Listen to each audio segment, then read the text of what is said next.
We have some clips to look over of Kamala Harris sitting down with the National Association of Black Journalists, an interview that MAGA said she was scared and would never do, but will now undoubtedly pretend that she never did it rather than admitting that they were wrong, because they will never do that. And guess what? I know this will be shocking, but she made it through the whole interview without insulting the journalists like Trump did within 5 minutes. And she also managed to have a very substantive conversation. So let's look through these clips and run down the needed context. Do you have full confidence in the Secret Service to protect all of you? I do. You feel safe for you and your family? I do. But, I mean, you can go back to Ohio. Not everybody has Secret Service. And there are far too many people in our country right now who are not feeling safe. I mean, I look at Project 2025, and I look at, like the Don't Say Gay laws coming out of Florida. Members of the LGBTQ community don't feel safe right now. Immigrants or people with an immigrant background don't feel safe right now. Women don't feel safe right now. And so, yes, I feel safe. I have Secret Service protection. But that doesn't change my perspective on the importance of fighting for the safety of everybody in our country. And doing everything we can to, again, lift people up and not beat people down so they feel alone. This was absolutely the correct answer. She didn't feed into the MAGA narratives about the Secret Service or the government failing, while also perfectly pointing out how many minority groups don't feel safe, mainly because of the direct rhetoric and action from Trump and Republicans, immigrants who are constantly being told they are poisoning the blood of our country, called vermin and criminals, Haitian immigrants in specific in Ohio who have been under attack since Trump's comments. These rhetoric and these actions that he takes directly lead to attacks on these groups. LGBTQ kids being denied healthcare, the LGBTQ community in general being ostracized by Republicans largely, women having their fundamental rights stripped away in red states, being forced to risk their lives to carry non-viable pregnancies. All these groups are under attack in different ways, from their rights, their freedoms, to just their well-being, for the sole reason that Trump needs these culture issues to run on, because he doesn't have solutions or policies, and that in and of itself is disgusting. No working families should pay more than 7% of their income in child care. Because I know that when you talk about the return on that investment, allowing people to work, allowing people to pursue their dreams in terms of how they want to work, where they want to work, benefits us all. It strengthens the entire economy.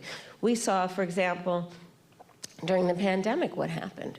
And it sadly has dissipated as a conversation that we need to resuscitate, which is the number of women that had to leave the workforce because of a lack of child care and home health care. And so many of our families, and in particular women, end up carrying the responsibility. Men do too, of course.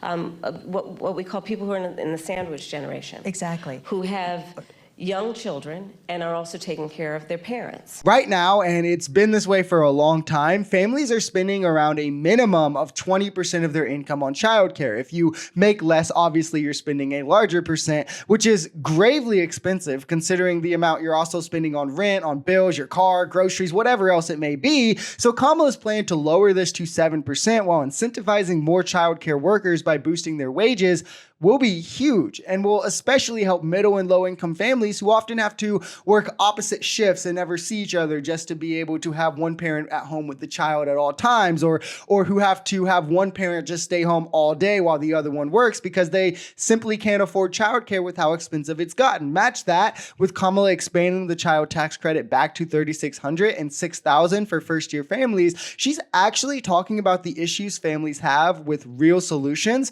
unlike Trump, who has concepts of plans and tariffs and is just hoping that'll get us there when it undoubtedly will not. I'm going to employ and engage the private sector, in particular home builders, with tax credits to give them the incentive to create new housing, 3 million by the end of my first term, and understanding that not everybody is, handed a silver spoon, but works hard and is trying to save up for a down payment. Part of my plan under my opportunity economy is to give first-time home buyers a $25,000 down payment assistance so they can just get their foot in the door to be able to then engage in what will prove to be their opportunity to build intergenerational wealth. And here's my personal experience coming at that.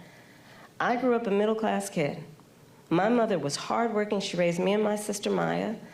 She saved up, and it was only by the time I was a teenager that she could afford to actually buy her first home. And I know, and I identify with, I know where I come from. Now, what she's talking about here could look a few different ways. It could be in the form of a loan with 0% interest. This is akin to a program that launched recently, I believe, in Washington. Or it could be a tax credit, whereas that's what Joe Biden has proposed in some of his plans to Build Back Better. And what we do know for sure is that her restrictions or requirements, I guess, will be having paid rent on time for 2 years to be eligible. It's $25,000 for first generation home buyers, helping to bridge the gap for those largely left out of the housing market for generations, like Black people due to redlining, like women due to having to rely on their husband to open credit loans and these types of things, and $10,000 for just first-time home buyers in general. It's projected to help over 4 million people in just her first 4 years, on top of, again, the tax incentives to home builders to build more houses that are expected to build at least 3 million in her first term, and most of those being affordable houses for specifically like first-time home buyers, not these mansions, not these huge properties for investors. And you have to think of what this means for return on investments, the wealth that this will allow people to build, thus them having more money to put back in the economy. And even more importantly, it'll raise the floor of property taxes, and which is the foundation of what funds education. I mean, the benefits far outweigh the costs here. And if it's a loan, it'll be repaid anyway. If it's a tax credit, the taxes she's proposing for the wealthy alone could fund this program. This is not new in terms of where it's coming from.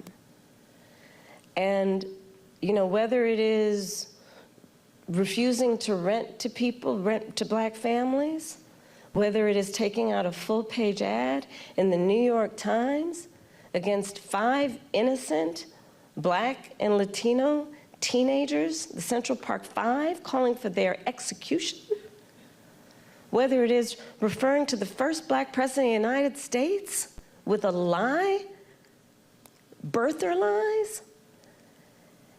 And look, the American people deserve, and I do believe want better than this. I do believe that. I know,